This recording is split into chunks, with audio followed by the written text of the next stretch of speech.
Page 64, Unit 8. The Green City, Part 2. Listen and follow the text. The creature stared at the two children for a minute or two. Then he pointed to himself and said, "Jim, you?" Omer said, I'm Omer. "And I'm Rida," said his sister nervously. Then Jim turned his back, put the pieces of the black box into a cupboard, and locked it with a key. After that, he picked up each child and marched them down the stairs to the garden. With one hand, he pointed at Rida's empty, crisp bag. With the other hand, he pointed at a bucket. "Pick it up," he said.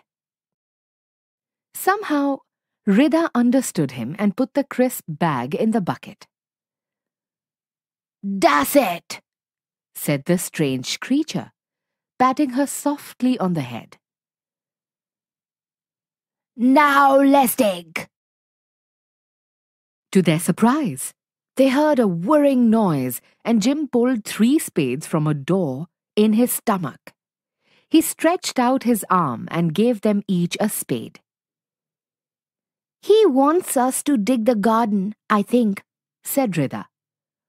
"I won't," said Omer. "I don't like doing dirty things."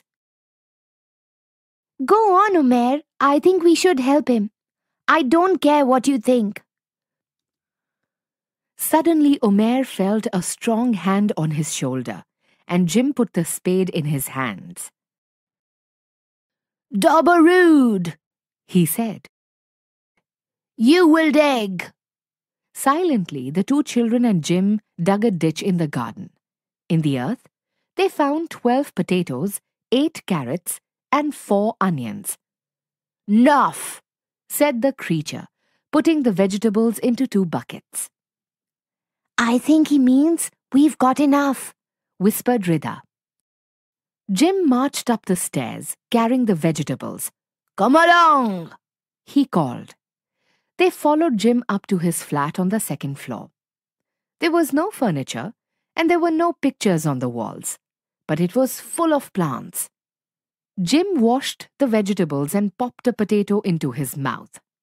"Munch time," he said. He offered the bucket to the children. "No, thank you," said Rida cautiously. "We usually cook our vegetables."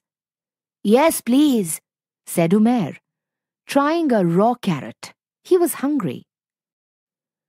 "Don't touch it," his sister warned, but it was too late.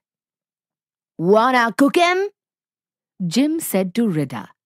He put the potatoes, vegetables, and onions into something like a microwave oven and turned a switch. Rida did not know what to do.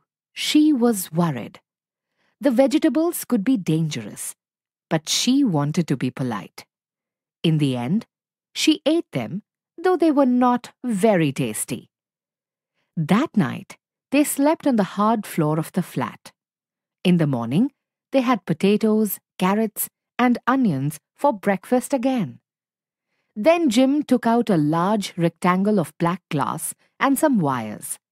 He started working on it, humming to himself. Omer watched Jim curiously. "Wow, I think it's a solar panel," he said. "Perhaps he mends them. I wish I could learn how to do it too." "Help me," said Jim, giving Omer a piece of glass. As the days passed, the children learned to understand Jim's strange way of talking. He was a good teacher. In the mornings, Jim showed them how to mend solar panels. First, he drew sketches to show them what to do. Next, they watched him. Then they copied him. Finally, they mended the panels by themselves. In the afternoons, they looked after the garden. Jim showed the children how to plant seeds and look after the plants. Each day, they found it easier. In the evening, Rida showed Jim how to play on the game's console, and Umair showed him how to do handstands. Umair loved learning new things, but Rida was not happy. She missed home food. She missed her soft bed. More than anything else, she missed her mother and father. One night, Jim found her crying. He put his hard hand on her head and began to sing. It was a lovely song, low, gentle, and kind. The next day, Jim carried a bunch of keys up to the roof. He unlocked the cupboard and took out the sides of the black box. He put it together, then covered it with solar panels. "Time to go home," he said. "But first, what'd you learn?" I learned to mend electric panels," said Umair.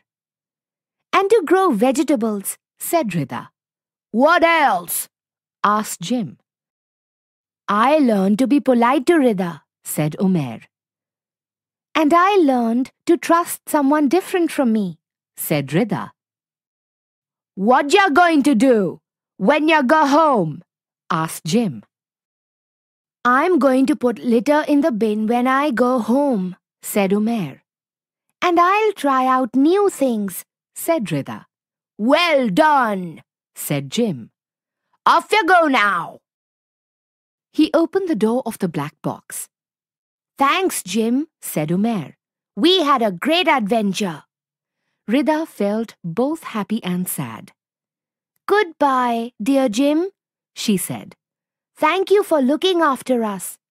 I want to give you my games console. I won't play with it when I get home. I'm going to make a garden instead."